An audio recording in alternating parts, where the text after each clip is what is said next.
ಈ ಹುಣ್ಣಿಮೆಯ ದಿನ ಮರೆಯದೆ ರಾತ್ರಿ ಒಂದು ನಿಂಬೆ ಹಣ್ಣಿನಿಂದ ಹೀಗೆ ಮಾಡಿದರೆ ಸಾಕು, ಬಡವನು ಕೂಡ ಶ್ರೀಮಂತನಾಗ್ತಾನೆ. ನಿಮ್ಮ ಎಲ್ಲ ಸಮಸ್ಯೆಗಳು ದೂರವಾಗಿ ನಿಮಗೆ ಒಳ್ಳೆಯದಾಗುತ್ತದೆ. ನಿಂಬೆಹಣ್ಣು ಬಹಳ ಶಕ್ತಿಶಾಲಿಯಾಗಿದೆ. ಮನುಷ್ಯನ ಹಣೆ ಬರಹವನ್ನ ಬದಲಾಯಿಸುವ ಶಕ್ತಿ ನಿಂಬೆಹಣ್ಣಿಗಿದೆ. ನಿಂಬೆ ಮರ ದೇವತಾ ವೃಕ್ಷ. ನಿಂಬೆ ಹಣ್ಣಿಗೆ ದೇವಶಕ್ತಿ, ಪ್ರಕೃತಿ ಶಕ್ತಿ ಹೇರಳವಾಗಿರುತ್ತವೆ. ಈ ಪರಿಹಾರಕ್ಕೆ ಹಳದಿ ಬಣ್ಣದ ಒಂದು ದೊಡ್ಡ ನಿಂಬೆ ಹಣ್ಣು ಬೇಕು. ಯಾವುದೇ ಗಾಯಗಳು ಅಥವಾ ಕಲೆಗಳು ಇರಬಾರದು.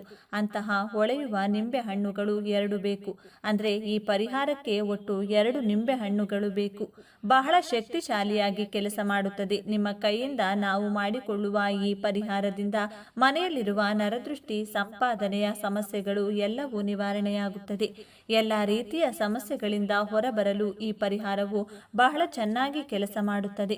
ಹಾಗಾದರೆ ಇಷ್ಟೊಂದು ಶಕ್ತಿಶಾಲಿ ಈ ದಿನ ನಿಂಬೆ ಹಣ್ಣಿನಿಂದ ಏನು ಮಾಡಬೇಕು ಎಂಬುದನ್ನು ಈಗ ನಾವು ಈ ವಿಡಿಯೋದಲ್ಲಿ ವಿವರವಾಗಿ ತಿಳಿದುಕೊಳ್ಳೋಣ ಬನ್ನಿ. ಅದಕ್ಕೂ ಮುಂಚೆ ನೀವಿನ್ನು ಚಾನಲ್ಗೆ ಸಬ್ಸ್ಕ್ರೈಬ್ ಆಗಿಲ್ಲ ಅಂದರೆ ಈಗಲೇ ಸಬ್ಸ್ಕ್ರೈಬ್ ಆಗಿ, ಹಾಗೆ ವಿಡಿಯೋಗೆ ಲೈಕ್ ಮಾಡಿ, ವಿಡಿಯೋ ಸ್ಕಿಪ್ ಮಾಡದೆ ಕೊನೆ ತನಕ ನೋಡಿ. ಎಲ್ಲರೂ ಭಕ್ತಿಯಿಂದ ಓಂ ಶ್ರೀ ಮಹಾಲಕ್ಷ್ಮಿ ನಮಃ ಅಂತ ಕಮೆಂಟ್ ಮಾಡಿ. ಈ ನಿಂಬೆ ಹಣ್ಣಿನ ಪರಿಹಾರವನ್ನು ರಾತ್ರಿ ಸಮಯದಲ್ಲಿ ಮಾಡಬೇಕು. ಸಂಜೆ ಆದ್ದರಿಂದ ರಾತ್ರಿ 11ರವರೆಗೆ ಮಾಡಬಹುದು. ನಿಂಬೆ ಹಣ್ಣಿನಿಂದ ಈ ಸಣ್ಣ ಪರಿಹಾರವನ್ನು ಮಾಡೋದ್ರಿಂದ ನೀವು ಮುಟ್ಟಿದ್ದೆಲ್ಲ ಚಿನ್ನವಾಗುತ್ತದೆ.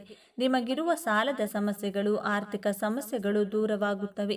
ನೀವು ಸಂತೋಷವಾಗಿರಲು ಉದ್ಯೋಗ ಪ್ರಯತ್ನಗಳು, ಮದುವೆಯಾಗದವರಿಗೆ ಮದುವೆಯಾಗಲು, ಮಕ್ಕಳಿಲ್ಲದವರಿಗೆ ಮಕ್ಕಳಾಗಲು, ಆರೋಗ್ಯ ಮತ್ತು ಆಯುಷ್ಯ ಹೆಚ್ಚಾಗಲು, ಹೀಗೆ ಎಲ್ಲ ರೀತಿಯಲ್ಲಿ ನಿಮಗೆ ಒಳ್ಳೆಯದಾಗುತ್ತದೆ. ಈ ದಿನ ನಿಂಬೆ ಹಣ್ಣಿನಿಂದ ರಹಸ್ಯವಾಗಿ ಈ ಸಣ್ಣ ಪರಿಹಾರವನ್ನ ಮಾಡಿದರೆ ನಿಮ್ಮ ಅದೃಷ್ಟ ಬದಲಾಗಿ ಲಕ್ಷಗಳಲ್ಲ ಕೋಟಿಗಳು ಬಂದು ಬೀಳುತ್ತವೆ. ನಿಮ್ಮ ದಾರಿದ್ರ್ಯವೆಲ್ಲವೂ ದೂರವಾಗುತ್ತದೆ. ಕಡುಬಡವನು ಕೂಡ ಶ್ರೀಮಂತನಾಗ್ತಾನೆ. ನಮ್ಮನ್ನ ಕಾಡುವ ಅನಾರೋಗ್ಯ ಸಮಸ್ಯೆಗಳು, ಮಾನಸಿಕ ಸಮಸ್ಯೆಗಳು, ಮನೆಯಲ್ಲಿ ಆಗಾಗ್ಗೆ ಜಗಳಗಳು, ಆರ್ಥಿಕ ತೊಂದರೆಗಳು, ಸಾಲದ ಬಾಧೆಗಳು, ಗಂಡ ಹೆಂಡತಿಯರ ನಡುವಿನ ಕಲಹಗಳು, ಅತ್ತೆ ಸೊಸೆಯರ ಜಗಳ, ಅಕ್ಕ ತಂಗಿಯರ ಜಗಳ, ಇಂತಹ ಸಮಸ್ಯೆಗಳು ನಮ್ಮ ಮನಸ್ಸನ್ನ ಪ್ರಶಾಂತವಾಗಿಡುತ್ತವೆ. ಕೆಲವೊಮ್ಮೆ ದೇವರನ್ನ ದೂಷಿಸುತ್ತೇವೆ. ದೇವರೇ, ನಾವು ಏನು ಪಾಪ ಮಾಡಿದ್ದೇವೆ, ನೀನು ನಮ್ಮನ್ನ ಏಕೆ ಇಷ್ಟು ಕಾಡ್ತಿದ್ದೀಯಾ ಎಂದು ಮನಸ್ಸಿಗೆ ಅನ್ನಿಸುತ್ತದೆ. ಈ ನಿಂಬೆ ಪರಿಹಾರವು ಅದ್ಭುತವಾಗಿ ಕೆಲಸ ಮಾಡುತ್ತದೆ. ನಾವು ನಿಂಬೆ ಹಣ್ಣಿನಿಂದ ಮಾಡಬೇಕಾದ 2 ಪರಿಹಾರಗಳ ಬಗ್ಗೆ ಮಾತನಾಡೋಣ.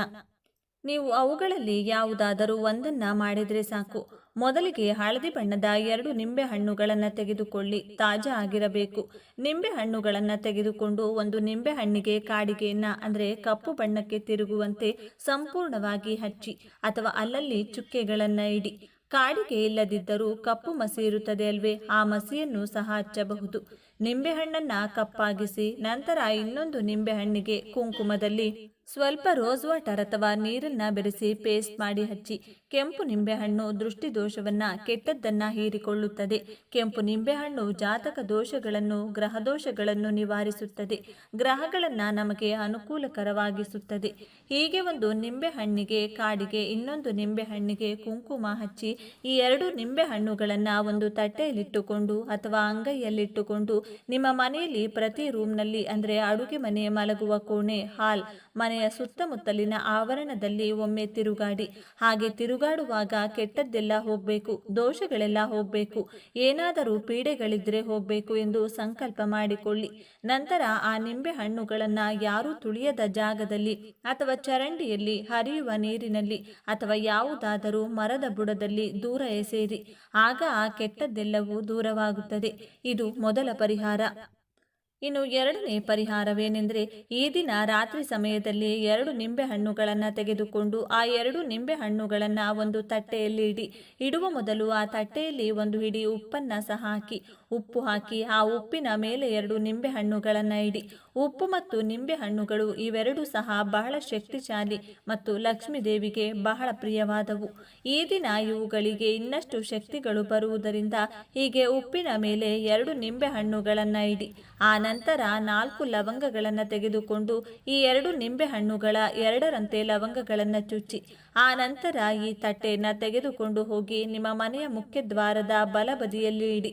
ನಂತರ 2 ಕರ್ಪೂರಗಳನ್ನು ತೆಗೆದುಕೊಂಡು 2 ನಿಂಬೆ ಹಣ್ಣುಗಳ ಮೇಲೆ ಲವಂಗಗಳ ಮಧ್ಯದಲ್ಲಿಡಿ. ನಂತರ ಬೆಂಕಿ ಕಡ್ಡಿ ಸಹಾಯದಿಂದ ಆ ಕರ್ಪೂರದ ಬಿಲ್ಲೆಗಳನ್ನು ಹಚ್ಚಿ ಅವು ಉರಿಯುತ್ತಿರುವಷ್ಟು ಹೊತ್ತು ನೀವು ಆ ನಿಂಬೆ ಹಣ್ಣುಗಳಿಗೆ ನಿಮ್ಮ ಕೋರಿಕೆಯನ್ನು ಹೇಳಿಕೊಳ್ಳಿ. ನಮಗೆ ಈ ಕಷ್ಟವಿದೆ, ಈ ಸಮಸ್ಯೆ ಇದೆ, ಆ ಸಮಸ್ಯೆ ಇದೆ, ಹೋಗಬೇಕು, ನಮಗೆ ಧನ ಸಂಪತ್ತು ಬರಬೇಕು, ನಮ್ಮ ಜೀವನ ಅದ್ಭುತವಾಗಿ ಬದಲಾಗಬೇಕು, ನಾವು ಕೂಡ ಎಲ್ಲರಂತೆ ಸಂತೋಷದಿಂದ ಬದುಕಬೇಕೆಂದು ಸಂಕಲ್ಪ ಮಾಡಿಕೊಳ್ಳಿ. ಕರ್ಪೂರ ಸುಟ್ಟಾಗ ಲವಂಗ ಸುಟ್ರೆ ತಪ್ಪೇನೂ ಇಲ್ಲ. ಕರ್ಪೂರ ಸುಟ್ಟು ಹೋದ ನಂತರ ಆ ತಟ್ಟೆಯನ್ನ ಹಾಗೆ ಬಿಟ್ಟು ನಿಮ್ಮ ಕೆಲಸಗಳನ್ನು ನೋಡಿಕೊಳ್ಳಿ. ಈ ಪರಿಹಾರವನ್ನ ರಾತ್ರಿ ಸಮಯದಲ್ಲಿ ಮಾತ್ರ ಮಾಡಬೇಕು. ಇನ್ನು ಆ ನಿಂಬೆಹಣ್ಣು, ಉಪ್ಪು, ಲವಂಗಗಳನ್ನು ಮರುದಿನ ಬೆಳಿಗ್ಗೆ ತೆಗೆದುಕೊಂಡು ಯಾವುದಾದರೂ ಒಂದು ದೊಡ್ಡ ಹಸಿರು ಮರದ ಬುಡದಲ್ಲಿ ಹಾಕಬೇಕು. ಹೀಗೆ ಈ ಪರಿಹಾರವನ್ನು ಮಾಡಿಕೊಂಡ್ರೆ ಬಹಳ ಅದ್ಭುತವಾದ ಫಲಿತಾಂಶಗಳು ಸಿಗುತ್ತವೆ. ಹೀಗೆ ಈ ಎರಡೂ ಪರಿಹಾರಗಳು ಅಥವಾ ಇವುಗಳಲ್ಲಿ ಯಾವುದಾದರೂ ಒಂದು ಪರಿಹಾರವನ್ನು ಮಾಡಿಕೊಂಡ್ರೆ ನಿಮ್ಮ ಮನೆಯ ವಿಷಯದಲ್ಲಿ ವೈಯಕ್ತಿಕವಾಗಿರುವ ಎಲ್ಲ ಕೆಟ್ಟದ್ದು ದೂರವಾಗಿ ಲಕ್ಷ್ಮೀದೇವಿ ನಿಮ್ಮ ಮನೆಯಲ್ಲಿ ನೆಲೆಸುತ್ತಾಳೆ. ನಿಮ್ಮ ಜೀವನ ಶಾಂತಿಯುತವಾಗಿರುತ್ತದೆ. ಇದು ಬಹಳ ಶಕ್ತಿಶಾಲಿಯಾಗಿ ಕೆಲಸ ಮಾಡುತ್ತದೆ. ಈ ನಿಂಬೆ ಪರಿಹಾರದಿಂದ ನಿಮ್ಮ ಎಲ್ಲ ಸಮಸ್ಯೆಗಳು, ಆರ್ಥಿಕ ಸಮಸ್ಯೆಗಳು ದೂರವಾಗುತ್ತವೆ. ಹೀಗೆ ಎಲ್ಲ ರೀತಿಯಲ್ಲೂ ನಿಮಗೆ ಒಳ್ಳೆಯದಾಗುತ್ತದೆ. ಈ ದಿನದಂದು ಒಂದು ಗ್ಲಾಸ್ ಅಥವಾ ಚೊಂಬಿನಲ್ಲಿ ನೀರನ್ನು ತೆಗೆದುಕೊಂಡು ಆ ನೀರಿನಲ್ಲಿ ಸಣ್ಣ ಬೆಲ್ಲದ ತುಂಡನ್ನು ಪುಡಿ ಮಾಡಿ ಬೆರೆಸಿ, ಹಾಗೆ ಚಿಟಿಕೆ ಅರಿಶಿನವನ್ನು ಸಹ ಬೆರೆಸಿ, ನಂತರ ಆ ನೀರನ್ನು ಹತ್ತಿರದ ಬೇವಿನ ಮರದ ಬಳಿಗೆ ತೆಗೆದುಕೊಂಡು ಹೋಗಿ ಬೇವಿನ ಮರದ ಬುಡದಲ್ಲಿ ಸುರಿದು ನಮಸ್ಕರಿಸಿದರೆ ಗ್ರಹದೋಷಗಳು ಮತ್ತು ಜಾತಕ ದೋಷಗಳು ದೂರವಾಗುತ್ತವೆ. ಆದ್ದರಿಂದ ಜಾತಕದಲ್ಲಿ ಕುಜ ದೋಷ, ರಾಹುಕೇತು ದೋಷಗಳು ಇರುವವರು ಕಡ್ಡಾಯವಾಗಿ ಈ ದಿನದಂದು ಬೆಲ್ಲದ ನೀರನ್ನು ಬೇವಿನ ಮರದ ಬುಡದಲ್ಲಿ ಸುರಿದು ನಮಸ್ಕರಿಸಿ. ಅಲ್ಲದೆ ಈ ದಿನ ಸಿಹಿ ಪದಾರ್ಥಗಳನ್ನು ಅಂದರೆ ಸಿಹಿ ತಿಂಡಿಗಳನ್ನು ಮತ್ತು ಪೊರಕೆ, ಪ್ಲಾಸ್ಟಿಕ್ ವಸ್ತುಗಳನ್ನು ಖರೀದಿಸಿ ಮನೆಗೆ ತರಬಾರದು. ಈ ದಿನ ಈ ವಸ್ತುಗಳನ್ನು ಖರೀದಿಸಿ ಮನೆಗೆ ತಂದರೆ ದಾರಿದ್ರ್ಯ ದೇವತೆಯು ಅವುಗಳ ಜೊತೆ ನಿಮ್ಮ ಮನೆಗೆ ಪ್ರವೇಶಿಸುತ್ತಾಳೆ. ಇನ್ನು ನಿಮಗೆ ಇಲ್ಲದ ಕಷ್ಟಗಳು ಬರುತ್ತವೆ. ಆದ್ದರಿಂದ ಯಾರೂ ಈ ದಿನ ಈ ವಸ್ತುಗಳನ್ನು ಖರೀದಿಸಬೇಡಿ. ಈ ದಿನದಂದು ನೀವು ಮಾವಿನ ಮರವನ್ನು ಸ್ಪರ್ಶಿಸುವುದರಿಂದ ಅಪ್ರತಿಮ ರಾಜಯೋಗ ಪ್ರಾಪ್ತಿಯಾಗುತ್ತದೆ. ಮಾವಿನ ಮರ ಕೂಡ ಒಂದು ದೇವತಾ ವೃಕ್ಷವೇ. ರಾಮಾಯಣ, ಮಹಾಭಾರತ, ಇತರ ಪುರಾಣಗಳಲ್ಲಿ ಇದರ ಪ್ರಸ್ತಾಪವಿದೆ. ಮಾವಿನ ಹಣ್ಣನ್ನು ಪ್ರೀತಿ ಮತ್ತು ಸಂತಾನ ಪ್ರಾಪ್ತಿಗೆ ಸಂಕೇತವೆಂದು ಭಾವಿಸುತ್ತಾರೆ. ಯಾವುದೇ ಶುಭ ಕಾರ್ಯವಾದರೂ ಮನೆಯ ಬಾಗಿಲಿಗೆ ಮಾವಿನ ಎಲೆಗಳನ್ನು ಕಟ್ಟದೆ ಪ್ರಾರಂಭಿಸುವುದಿಲ್ಲ. ಮಾವಿನ ಎಲೆಗಳಿಗೆ ನಕಾರಾತ್ಮಕ ಶಕ್ತಿಯನ್ನು ಹೀರಿಕೊಳ್ಳುವ ಗುಣವಿದೆ. ಮಾವಿನ ಮರವನ್ನು ವೇದಗಳಲ್ಲಿ ಸ್ವರ್ಗದ ಸ್ಥಳವೆಂದು ಸಂಬೋಧಿಸುತ್ತಾರೆ. ಇಂದು ಮಾವಿನ ಮರವನ್ನು ಸ್ಪರ್ಶಿಸಿದರೆ ಸಾಕು, ನಿಮ್ಮ ಕಷ್ಟಗಳು, ಸಮಸ್ಯೆಗಳು ದೂರವಾಗುತ್ತವೆ. ನಿಮ್ಮ ಮನೆಯಲ್ಲಿರುವ ನಕಾರಾತ್ಮಕ ಶಕ್ತಿಯನ್ನು ಆ ಮರವು ಹೀರಿಕೊಳ್ಳುತ್ತದೆ. ಇಂದು ನಿಮಗೆ ಎಲ್ಲಿ ಮಾವಿನ ಮರ ಕಂಡರೂ ಅಥವಾ ನೀವೇ ಮಾವಿನ ಮರದ ಬಳಿಗೆ ಹೋಗಿ ಒಂದು ಚೊಂಬು ನೀರನ್ನು ಆ ಮರಕ್ಕೆ ಅರ್ಪಿಸಿ, ನಂತರ ಮಾವಿನ ಮರಕ್ಕೆ ನಮಸ್ಕರಿಸಿ 11 ಬಾರಿ ಆ ಮರವನ್ನು ಸ್ಪರ್ಶಿಸಿದ ನಂತರ ಆ ಮಾವಿನ ಮರದ ಕೆಳಗೆ 2 ನಿಮಿಷ ಕುಳಿತು ಮನೆಗೆ ಹೋಗಿ. ಇದನ್ನೆಲ್ಲ ಮಾಡದಿದ್ದರೂ ಈ ಅದ್ಭುತ ದಿನದಂದು ಮಾವಿನ ಮರವನ್ನು ಸ್ಪರ್ಶಿಸುವವರ ದೇಹದಲ್ಲಿನ ರೋಗಗಳು ಮತ್ತು ಕೆಟ್ಟ ನಕಾರಾತ್ಮಕ ಶಕ್ತಿ ದೂರವಾಗುತ್ತದೆ. ಮಾವಿನ ಮರದಲ್ಲಿರುವ ಸಕಾರಾತ್ಮಕ ಶಕ್ತಿ ನಿಮ್ಮ ದೇಹವನ್ನು ಪ್ರವೇಶಿಸಿ ನಿಮ್ಮ ಅದೃಷ್ಟವನ್ನು ಬದಲಾಯಿಸುತ್ತದೆ. ಎಲ್ಲ ದೇವರುಗಳ ಅನುಗ್ರಹ ದೊರೆಯುತ್ತದೆ.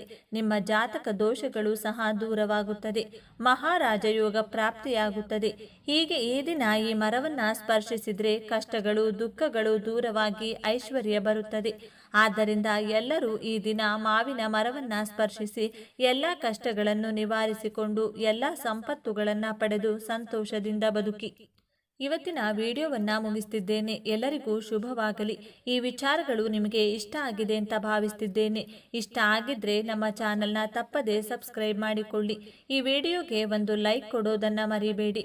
ಈ ವಿಡಿಯೋವನ್ನು ನಿಮ್ಮ ಫ್ರೆಂಡ್ಸ್ ಆ್ಯಂಡ್ ಫ್ಯಾಮಿಲಿ ಗ್ರೂಪಲ್ಲಿ ಅತಿ ಹೆಚ್ಚು ಶೇರ್ ಮಾಡಿ. ಎಲ್ಲರೂ ಭಕ್ತಿಯಿಂದ ಓಂ ನಮಃ ಶಿವಾಯ ಅಂತ ಕಮೆಂಟ್ ಮಾಡಿ. ಧನ್ಯವಾದಗಳು.